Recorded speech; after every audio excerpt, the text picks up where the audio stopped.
कथा है। फाल्गुन कृष्ण गणेश चतुर्थी व्रत कथा। पार्वती जी पूछती है कि हे गजानन, फाल्गुन कृष्ण चतुर्थी को गणेश जी की पूजा कैसे करनी चाहिए? इस महीने में किन गणेश जी की पूजा होती है और आहार में क्या ग्रहण करना चाहिए? गणेश जी ने कहा कि हे माता, फाल्गुन चतुर्थी को हेरंब नाम के गणेश जी की पूजा करनी चाहिए। पूजा का विधान पूर्वोक्त रूप से है।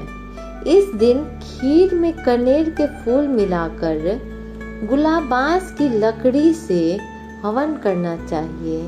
विद्वानों का मत है कि आहार में घी और चीनी लें। इससे संबंधित एक पूर्व कालिका इतिहास सुनाता हूँ। युधिष्ठिर के प्रश्न के उत्तर में जैसा श्री कृष्ण जी ने कहा था कि उसे मैं सुनाता हूँ। श्री कृष्ण जी ने कहा कि प्राचीन काल में युवनासव नामक एक राजा हुए थे।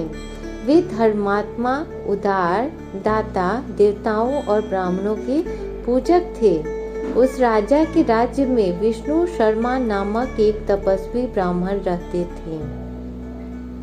वे वेदवेता एवं धर्मशास्त्रज्ञ थे। उनके 7 पुत्र हुए जो सभी धन धान से समृद्ध थे, परंतु पारिवारिक कलह के कारण सब अलग होकर रहने लगे। विष्णु शर्मा प्रत्येक पुत्र के घर में क्रमशः एक एक दिन भोजन करते थे। बहुत दिन बीतने के बाद वे बूढ़े होकर कमजोर हो गए। वृद्धता के कारण उनकी सभी बहुएं अनादर करने लगी। वे तिरस्कृत होकर रोते रहते थे। एक समय की बात है कि विष्णु शर्मा गणेश चतुर्थी व्रत रखकर अपनी बड़ी पुत्र वधू के घर गए। उस ब्राह्मण ने कहा कि हे बहुरानी, आज में गणेश जी का व्रत है, तुम पूजन की सामग्री जुटा दो। गणेश जी ने प्रसन्न होकर प्रचुर धन देंगे। अपने ससुर की बात सुनकर बहू कर्कश स्वर में बोली, हे दादाजी, मुझे घर के कामों से ही फुर्सत नहीं मिलता, फिर उन झमेलों में पड़ने का कहाँ अवकाश है। हे ससुर जी, आप हमेशा ही कोई न कोई नाटक रचते हैं। आज गणेश जी का बहाना लेकर आ पहुँचे। मैं गणेश व्रत नहीं जानती हूँ और न गणेश जी को ही। आप यहाँ से खिसकिए। इस प्रकार बहू की झिड़की सुनकर वह 6 बहू के घर बारी बारी से गए, परंतु सभी ने वैसा ही बात कही। सभी जगहों से अपमानित होकर वह कृषकाय ब्राह्मण बहुत ही दुखी हुआ। इसके बाद छोटी बहू के घर जाकर बैठ गया।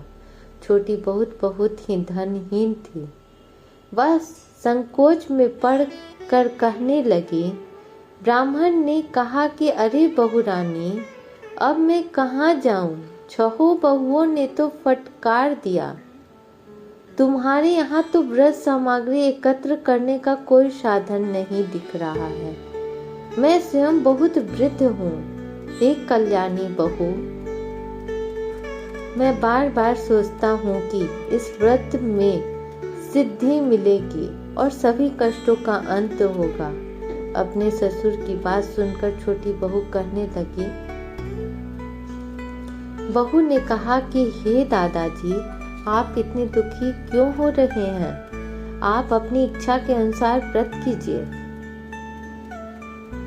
मैं भी आपके साथ इस संकटनाशक व्रत को करूंगी। इससे हमारे दुखों का निवारण होगा। इतना कहकर छोटी बहू घर के बाहर जाकर भिक्षा मांग लाई। अपने और ससुर के लिए अलग अलग लड्डू बनाए। चंदन, फूल, धूप, अक्षत, फल, नैवेद्य और तांबुल उसने सब अलग अलग करके ससुर के साथ पूजन किया। पूजन के बाद उसने ससुर को सम्मान पूर्वक भोजन भी कराया। भोजन के अभाव में स्वयं कुछ भी न खाकर निराहार रही। हे देवी, अर्धरात्रि के बाद उसके ससुर विष्णु शर्मा को कैद दस्त होने लगे, जिससे उसके दोनों पैरों पर छींटे पड़ गए। उसने ससुर के पैर धुलाकर शरीर पोंछा।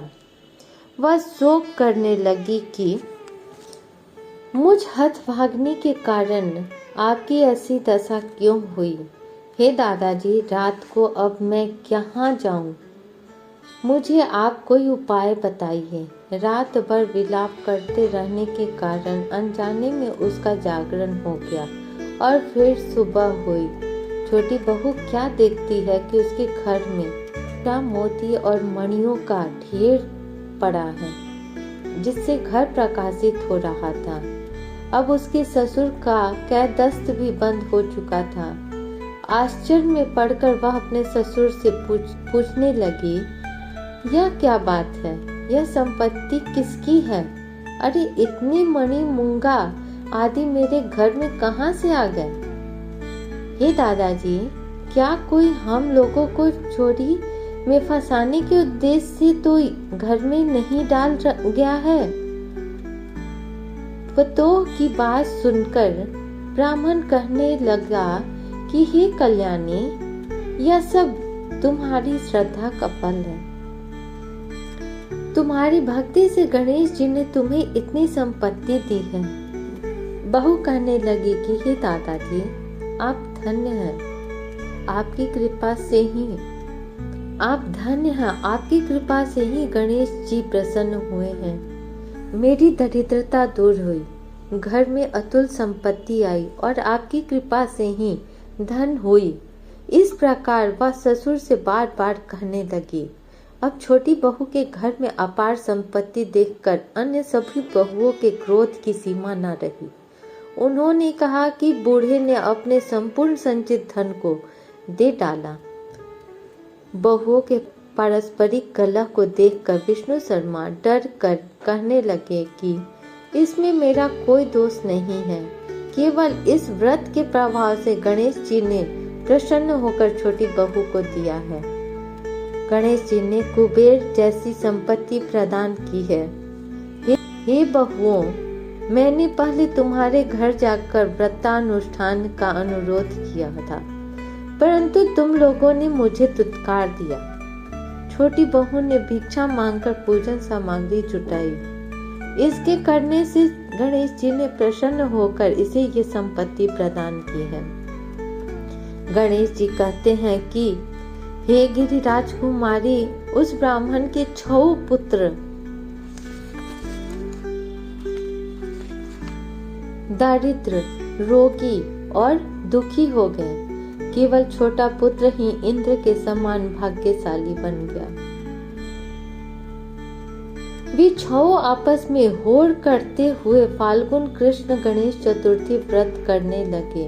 इस व्रत के करने से वह सब भी क्रमशः धनवान बनते गए। इसी प्रकार दूसरे लोग भी जो इस व्रत को करेंगे, उनका घर भी धन दान से भरा पूरा रहेगा। श्री कृष्ण जी कहते हैं कि हे पुरुषोत्तम युधिष्ठिर, गणेश चतुर्थी व्रत के प्रभाव से राज्य की कामना वाले को राज्य की प्राप्ति होती है।